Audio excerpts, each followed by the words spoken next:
Hi everyone. So some clients have been asking me to talk more about currencies when previewing the week ahead. And so this week has actually provided a perfect opportunity to do so because it looks like, again, the United States is aiming to add new tariffs on the European Union.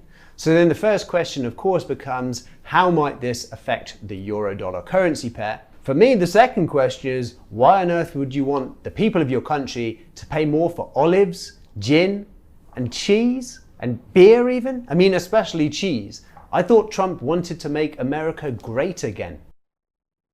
Anyway, stay tuned for my preview of the week ahead.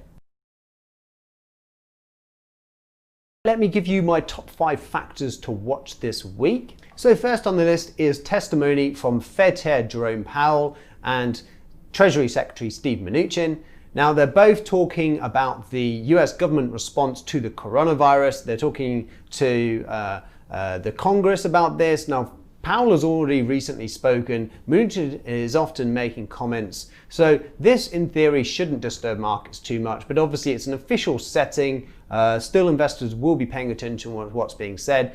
The general idea is that we want to hear that interest rates are going to stay low for a long time, and that that actually the Fed can do more if it seems like it needs to do so. And then, of course, from Mnuchin, we want to hear that there is some sort of progress happening towards the second stimulus package in the United States, and that there is some desire from the White House to work alongside House Democrats and actually get something through. And obviously, the bigger the better, the sooner the better. That would all be good news for stock markets if they both can deliver those messages.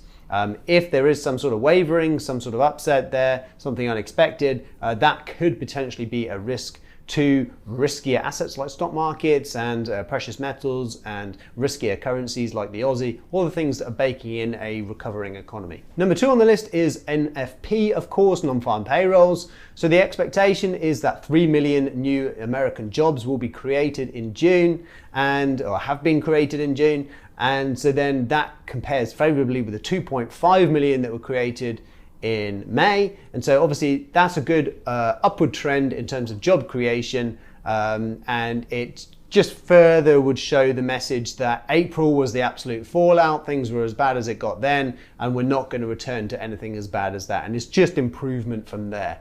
Now, I would say if we do create less jobs in June than in May, so less than 2.5 million, I think that would probably be a bit of a source of unease. It would feel like the slowdown, the recovery is slowing down, and I think that could be a risk-off situation for markets. Worth remembering, by the way, this is on Thursday, it's not on Friday, because of course US markets are closed on Friday for July 4th, the Independence Day weekend.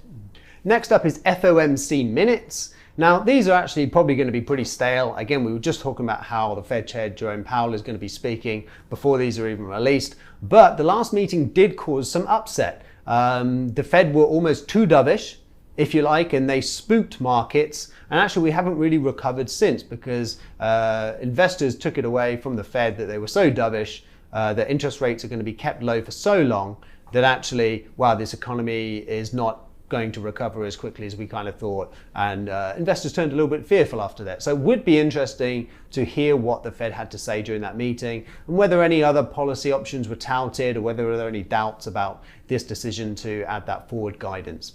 Now, the other thing I wanted to mention was FedEx earnings. FedEx, they are somewhat of a bellwether kind of company. They're like a canary in the coal mine almost. So if these FedEx earnings come out ahead of expectations, you can interpret it that actually the economy is probably doing better than expected. Likewise, a disappointment in FedEx earnings.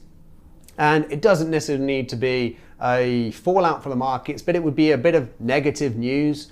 And especially with concerns rising about the effect of new coronavirus cases in states like Arizona and Texas and Florida. If we had some sour earnings from FedEx, it could be one of those kind of trigger points for some sort of risk-off tone in markets, demand for haven assets like the dollar and the yen, perhaps a little less demand for stocks. That's something to look out for with these FedEx earnings. And by the way, the numbers expected are $1.86 per share on revenues of 16.7 billion.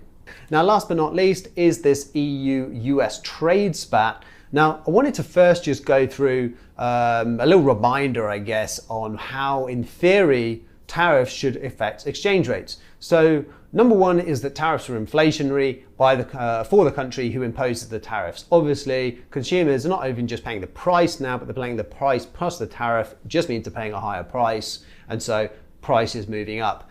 In America, more so than in Europe, in theory, that would be positive for the dollar. Now, the other thing, and this is pretty much what they're intended to do, is that it would mean less demand for EU goods in America. So that's obviously bad for the EU economy, and it's in turn a bad thing for the euro if the prospects for the European economy are not as good. Now, the other factor is that tariffs are by their nature a protectionist policy. The general take in markets is that we want as free and open trade as possible. So protectionism is seen as a bad thing for global growth.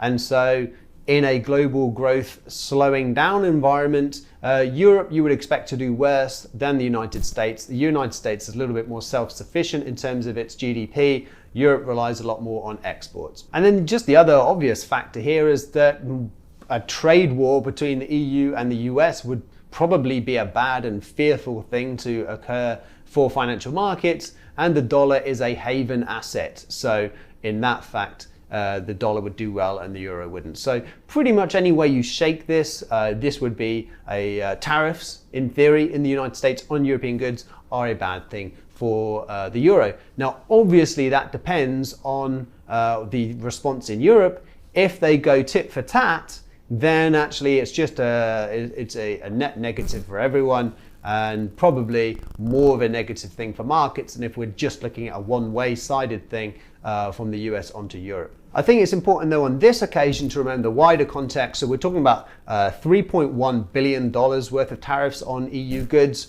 but you have to remember that since Trump came into office, he's already added $7 billion. So actually this is a incremental extra step of tariffs from the US on the EU. It hasn't caused some huge problems so far with the 7, so maybe 10 doesn't either. What I think would be problematic, and this has been threatened plenty of times by Donald Trump, and that's tariffs on European autos. So if we get auto tariffs, I think that's a big risk-off moment, because obviously cars are valued a lot more than your average good. It will add up to a lot of money. They say just on an average European car, it would cost about $10,000 more to buy it. And obviously a lot bigger incentive to buy American than European if you have to pay that extra cost.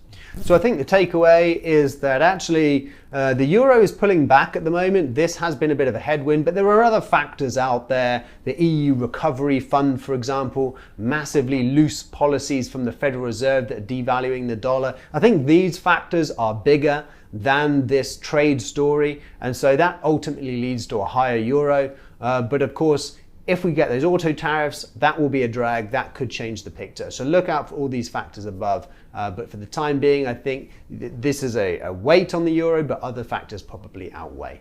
Right, that's it for this week. Thank you very much for watching. If you do enjoy these videos, make sure to follow LCG on Instagram and YouTube. And good luck trading next week. Jasper signing out.